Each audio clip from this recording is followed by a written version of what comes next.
So this YouTube channel, Matt Pierce Blog, it's gone through a lot of evolutions, right? But the one thing that's remained consistent is the fact that I'm telling you an unvarnished, unpolished view of the world from the way that I see it. I did not start out in life to be a journalist. It's not what I thought I was going to be doing. What did I think I was going to be doing? I had no clue. For a while, I worked in a veterinarian's office as a vet tech. For a while, I worked as a truck driver, worked as a construction worker, worked in an oil patch. Did a few different things early on, right out of the box. But then I decided somehow that just wasn't working. So I became a journalist. How did that happen? Well, I took a trip.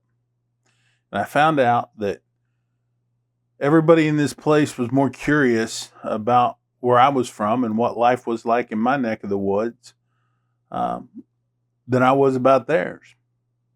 They were asking me questions what life was like back in my little small town in South Texas.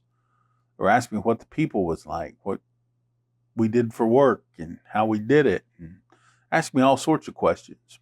But then here's the interesting thing about that. When I got back home, people want to know what I went to Toronto for. That's weird. They want to know all about Toronto. Half the people in my little town couldn't even find Toronto on a map. Then I came to a realization about something. People want to see the world from somebody else's perspective.